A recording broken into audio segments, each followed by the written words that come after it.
ரவீந்திரன் துரைசாமி, இப்போ நீங்கள் பல பேட்டிகள் எல்லாம் சொல்லுவீங்க, அரசியலில் வந்து யாரையும் நீங்கள் டேக்கன் ஃபார் கிராண்டட்லாம் எடுத்துக்க முடியாது, அது ஒன்று சொல்லுவீங்க. மோடி அவர்களோட அப்ரோச் அப்படின்றதுல வந்து அவர் ரொம்ப எக்ஸ்ட்ரா காஷியஸோடு இருப்பாங்க, அணுகுவாங்க அப்படின்றதையும் நீங்கள் பல முறை சொல்லியிருக்கீங்க. இப்போ இந்த வருகை, இந்த சந்திப்பு நிகழ்கிறது, நாளைக்கு இபிஎஸ் அவர்கள் பார்க்குற முக்கியமான நிர்வாகிகளோடலாம் இபிஎஸ் நிறைய டிமாண்டு கூட வைக்கிறதுக்கெல்லாம் வாய்ப்பு இருக்குது. முதல்ல இந்த மீட்டிங், மோடி அவர்கள் இபிஎஸ் அவர்கள் மீட்டிங்கில் என்ன இருக்குன்றது ஒன்று, ஓபிஎஸ் குறித்து மோடி அவர்கள் என்ன நினைக்கிறாங்கன்றது ரெண்டு. நீங்கள் எப்படி ரீட் பண்ணுறீங்க? அதாவது ஒரு காலகட்டத்துக்கு ஏற்பதான் அரசியல் தலைவர்களுக்கு நகர்வுகளை நம்ம பார்க்கணும். 2024 மக்களவைத் தேர்தலில் மைனாரிட்டி மெஜாரிட்டி கவர்மெண்ட்டு, பட் பாஜக இண்டிவிஜுவல் பாஜகவுக்கு 272 வரல. எப்படியாவது 272 வந்துருங்கிறதா நம்ம சொன்னோம். 400க்கெல்லாம் நம்ம ஆசைப்படலை. 272 வந்தால் போதுன்னே பல பேட்டிகளில் சொல்லியிருப்பேன். ஆனால் அதுவும் வரல, 240 தான் வந்தது. அதற்கு பிறகு மோடியினோட அரசியல் நடவடிக்கைகள்லையும் மோடிக்கிணையாக பாஜகவில் யாரும் இல்லை. மோடி இல்லைன்னா தூபே சொன்ன மாதிரி 150 சீட்டு கூட தேராதுங்கிறது தான் 100க்கு 100 உண்மை. என்றாலும் one must be alert in பொலிட்டிக்ஸுங்கிற அடிப்படையில் மோடி வந்து ராஜ்நாத் சிங்கை அனுப்பி 22 எம்பிக்கள் கொண்ட திமுக கழக தலைவர் மு.க. ஸ்டாலினை, இந்தியாவிலே கலைஞர் புரட்சி தலைவி ஜெயலலிதா அம்மையார்,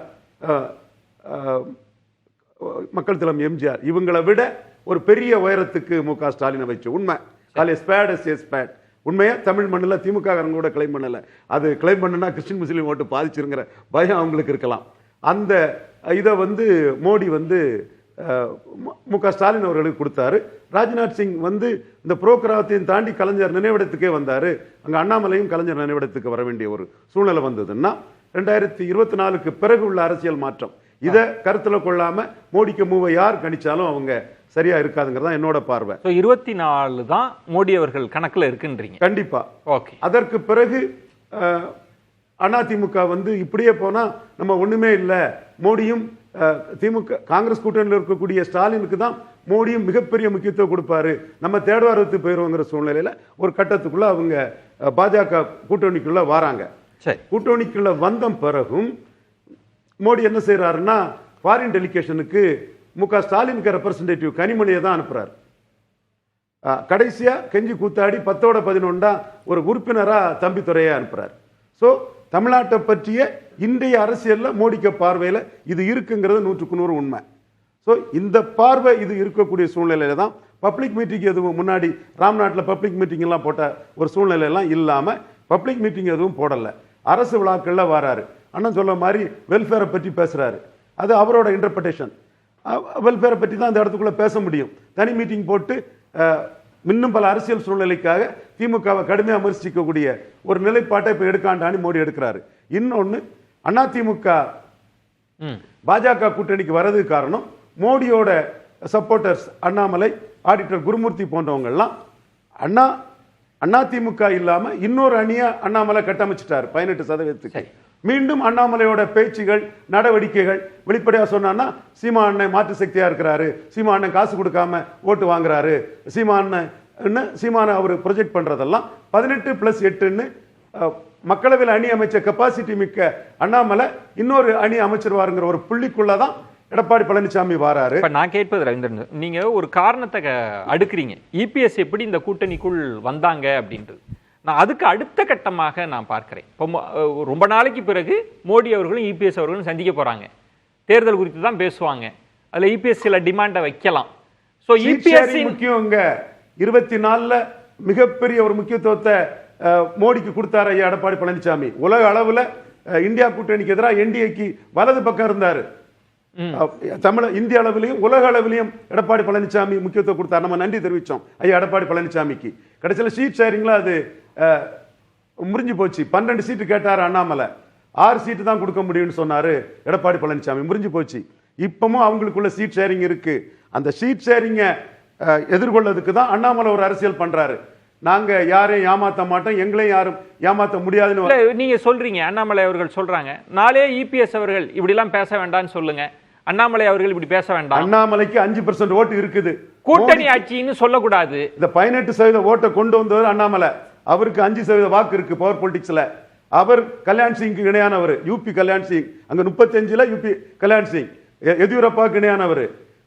பைரன் சிங் செகாவத்துக்கு இணையான ஒரு தமிழ்நாட்டில் இப்ப நான் கேட்கறது ரவீந்திரன் ரொம்ப நீங்க எளிமையா அண்ணாமலையை, கேட்கிறேன். மற்ற பொன் ராதாகிருஷ்ணன், தமிழிசை, சிபிஆர் ராதாகிருஷ்ணன், இலகணேசன் மாதிரி ட்ரீட் பண்ண இல்ல முடியல. அந்த இடம் தான் பாருங்க. இப்போ இபிஎஸ் அவர்கள் கூட்டணிக்கு வேணும்ன்றதுனால அண்ணாமலை அவர்களே மாற்றப்படுகிறார். ஒண்ணு, இபிஎஸ்க்கு பிடிக்காதா, ஓபிஎஸ் கொஞ்சம் தள்ளி வைப்போம், அந்த இடத்துக்கு வராங்க.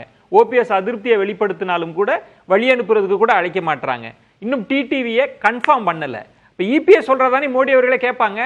அதே அண்ணாமலை பேசுனதும் எடப்பாடி பதறிக்கிட்டு எங்க கூட்டணியை பிரிக்க சதின்னு சொன்னா அண்ணாமலைக்கு சக்தி இருக்குன்னு அர்த்தம். அந்த இடத்துல சதின்னு அண்ணாமலை தான் சொல்றாரா? பின்ன யாரும் சொல்றாரு?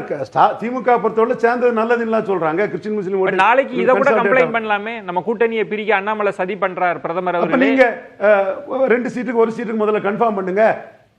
நீங்க கலிஞ்சடவை கலத்தி விட்டு போனீங்க. இப்படி வாங்கலேன். இபிஎஸ் அவர்கள் இப்படிதான் முன்பு பேசப்பட்டது. இபிஎஸ் அவர்கள் கொடுக்கிறது தான் சீட்டு, நான் பாத்துக்கிறேன், இங்க நான் தான் தலைமை, நீங்க எனக்கு ஒத்தாசையா இருங்கன்னு பிரதமர்கிட்ட சொன்னா கன்வின்ஸ் ஆக மாட்டாரா? கனிமொழியை ஃபாரின் டெலிகேஷன் அனுப்பணும் வரும் பேசாம எதிர்த்து வார்த்தை சொல்ல முடியாத அளவுக்கு அக்செப்ட் பண்ணிட்டு இருந்தவர் தானே இபிஎஸ். வெளிப்படையா தானே அதை சினப் பண்றாங்க. அதுல வேற என்ன இருக்கு உங்களுக்கு? பட் 2வது இடத்துல இருக்கிறாரு இபிஎஸ். 20 சதவீதத்துக்கு ஒரு மரியாதை இருக்குது, அதுல எந்த மாற்றமும் இல்ல. சரி, 8 விட 12 பெருசு 20க்கு. ஆனா 8 வச்சு 20 வழி கொண்டு வரதுக்கு ஆடிட்டர் குருமூர்த்தி அண்ணாமலையும் பொலிட்டிக்ஸ் பண்றாங்க. அதுக்கும் மோடிக்கு ஆசை இருக்குது. இதுல ஓபிஎஸ் பற்றி சொன்னதுல நான் என்னோட கருத்தை சொல்றேன். அண்ணன் ஓபிஎஸ் பற்றி சொல்லுவது தென் மாவட்டம்னு சொன்னாரு. இல்ல, ஓபிஎஸ் ஜெயலலிதாவுக்கு ஒரு ரொம்ப மாட்டு காஸ்ட் நியூட்ரல் லீடர் தான் ஓபிஎஸ்.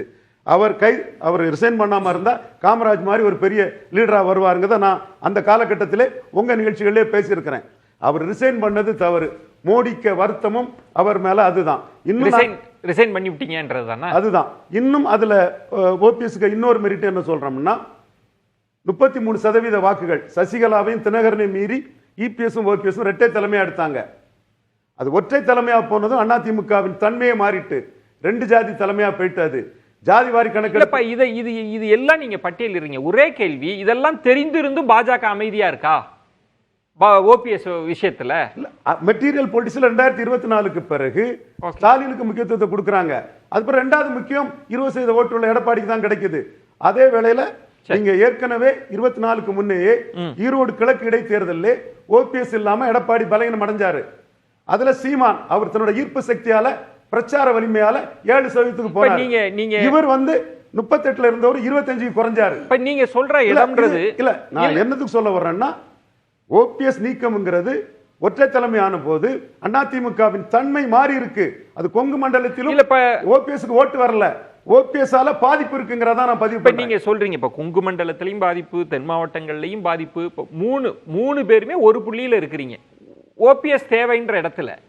ஆனா பிரதமர் பார்வையில் அவர் எப்படி என்ன யோசிக்கிறாருன்னு தெரியல.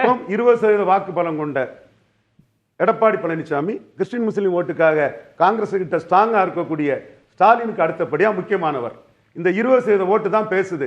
அவர் வழிக்கு கொண்டு வரதுக்கும் போர் பொலிட்டிக்ஸ் பண்ணனாலதான் அவர் இப்போ எங்களையும் பாஜகவையும் பிரிக்க முடியாதுன்னு 10 நாளைக்கு முன்ன பேசல இருந்து இறங்கி பேசியிருக்கிறார் 3 நாளைக்கு பிறகு. ஓகே.